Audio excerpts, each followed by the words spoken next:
thank you guys for joining us for Embracing the Journey. And we are actually in part 2 of a conversation called Struggle Well. We got this phrase from our friend Jessica Brewster. So if you're watching, thank you, Jessica. It's helped us tremendously.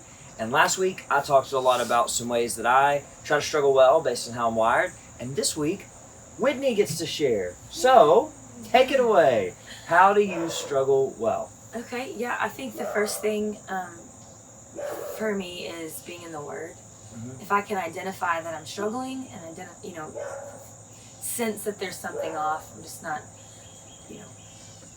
thinking right, or my mind is I'm not taking things captive. Mm-hmm. I know immediately I ask, have I been in the Word today? And can I say when you ask that, I get mad. No. Yeah, so, but be careful how and when you ask that, because that's a good question, husbands. When asking the right time, setting, just saying, learning from experience. Maybe that's a whole nother, episode, conversation. I can ask myself that, but you can't.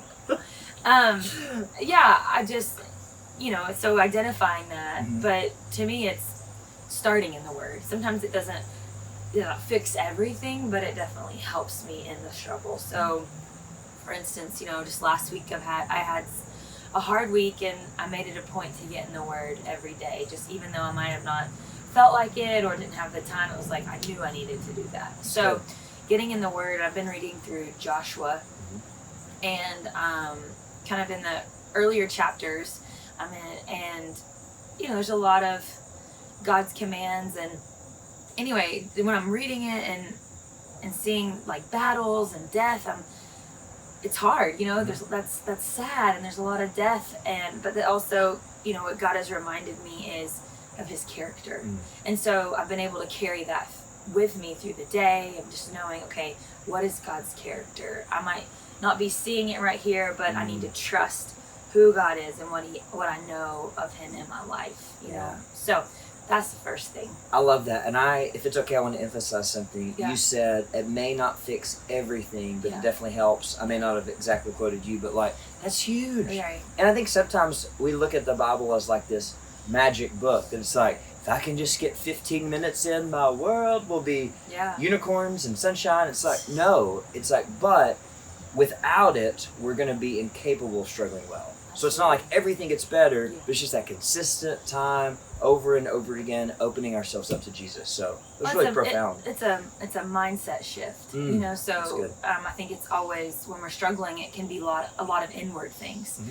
But being in the Word, yes, you're evaluating inwardly, but I think God always gives us the perspective of looking outside. So that just fires me up. Okay. So that just helps, and so that's important for me. I'm not saying I do that perfect every day, but I know that is something I strive to do when I am struggling. Yeah.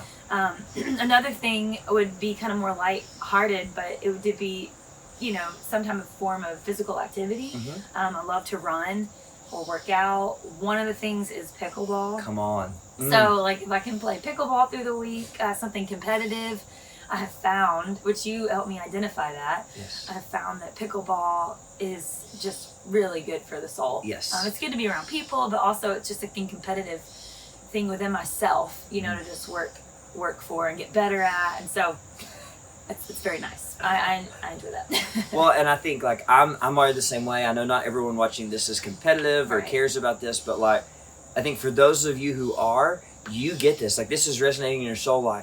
Yes, when we compete, there's just something about it that just fuels us. So I'm with you. Yeah. So pickleball is great. Any kind of sport, obviously, but right now it's easy to play pickleball. Yes. And then I would also say just structure. Again, you've helped me identify that.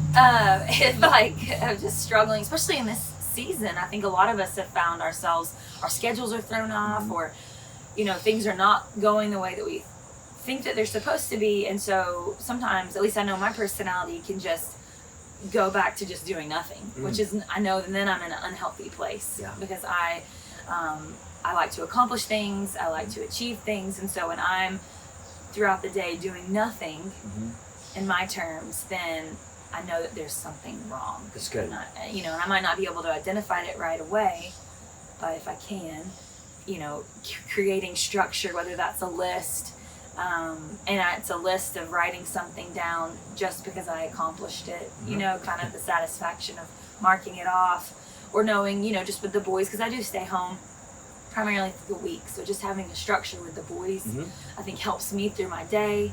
And yeah, I think that's been huge. I don't do that every day, and I don't do it well all the time, but when I can do it, it is helpful for sure. And it's not every hour is something, but just kind of a flow for the day, a plan for the day is good, which I would say a lot of us probably feel that. And now that we've kind of gotten some normalcy back, school starting, and I know that's chaotic, but I think it might have helped us kind of, at least it's helped me, you know, kind of get back into the swing of things a little bit. I love that. Yeah, and I think, like, you know, you've taught me with the boys especially, it's almost like, okay, this is what we do until Oliver's nap time, and this is what we do during his nap time, and this is what we do between that till both of their after naps. It's just like, you've taught me to think like that, and I think it helps me because I'm structured too, but I love how you create that.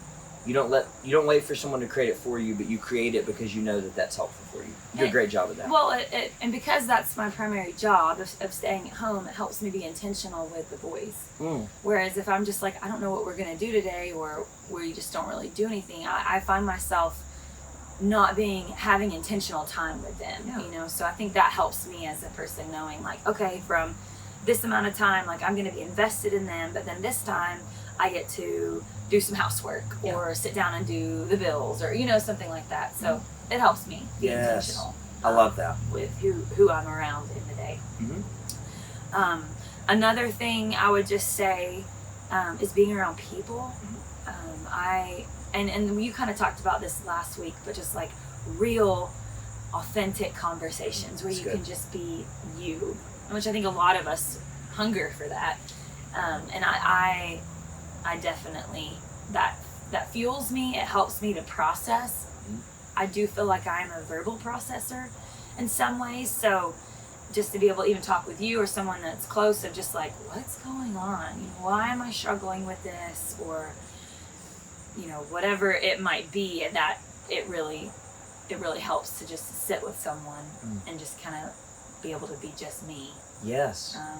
All the thoughts that run in my head.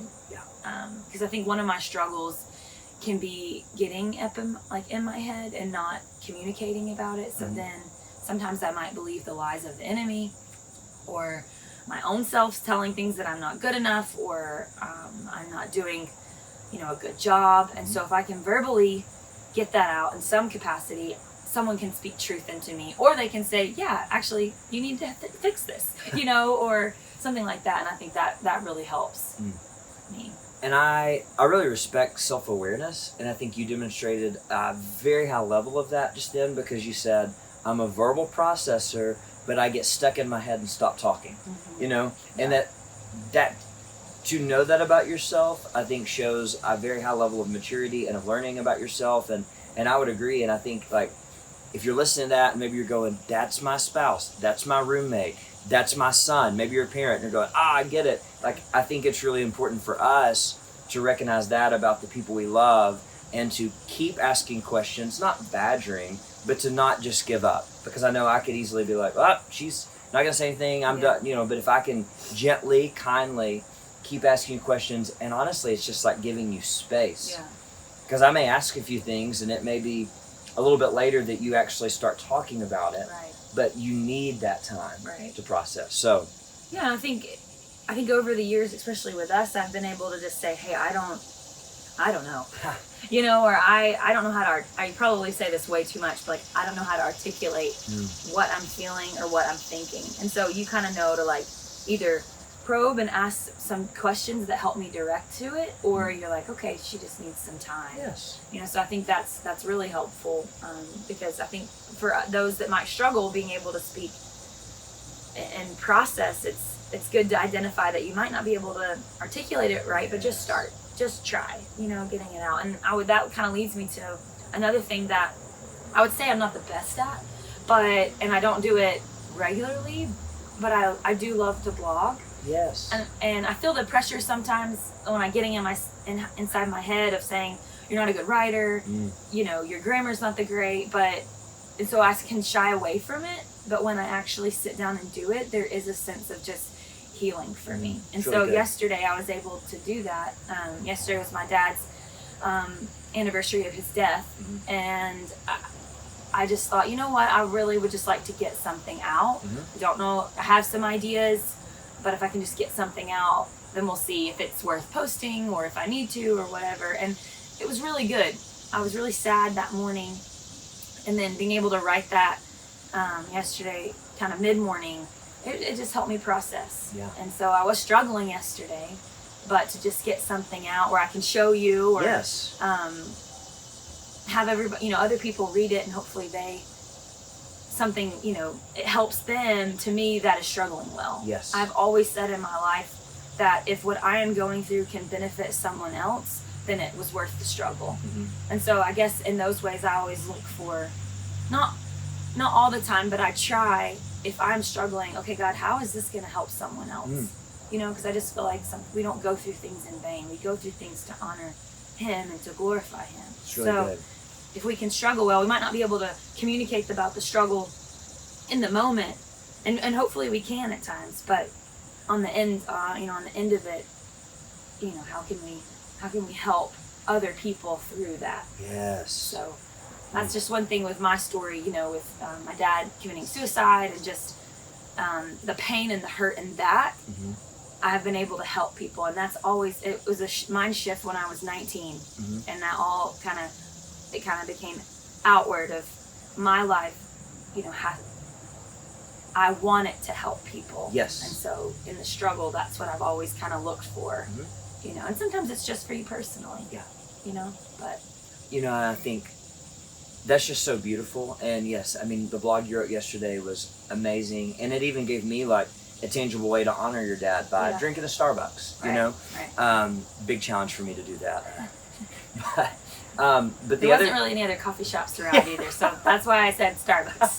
Starbucks was the one here in Cleveland at the time. Yes. But I think too, one thing that you said early on today is that the word shifts you from inward to outward. Yeah. And that's what happened when you were 19, through some consistent time in the word in the Philippines. Right. And now it's like, it continues to do that. Yeah. So I love that you're right. And I think hopefully that encourages some people struggling, that the word and Jesus can help you see how our story can actually impact others, and our pain can be used by Jesus in the lives of others. So that's awesome. So we'll end with this. One of our family core values is we leverage worship as a weapon in our everyday lives. So I touched on this a little bit last week, but like, how does that play out for you? And I think because I've talked about I can get in my head, sometimes I forget to put worship music on. But if I can remind myself, it helps the soundtrack of my mind. You say that a lot. It helps the soundtrack of my mind if I can play worship. But the other day when I was doing my Bible study, again, I was kind of in Joshua, so just wondering, okay, God, there's a lot of gory things happening here, a lot of death. And God just revealed to me to sing the song Heart of God. And so it was really just a great time to be able to sing those lyrics of just trusting the heart of God and who He is. And so that's just a way for me that I love to, it might not be the full song. It might be little spurts, because sometimes I don't remember every lyric, if you know me. Sometimes I make up the lyrics. It's just, I don't, and so that's, that was just a way, a tangible way that I've done here recently, of just singing the Heart of God, the song, and then just also playing music in the background when I remember to. Sometimes you'll ask me when I'm struggling in the day, hey, do you have worship on? Like, oh yeah, I can play that through the house, and the boys love it. Yes. So just remembering and reminding myself to do that is good. That's awesome. Yeah. So. Well, I know this has helped me, like I've grown, and I hope that it's helped you guys too. And we just want to encourage you. We're all going to struggle, but in the words of Jessica Brewster, let's struggle well. Love you guys.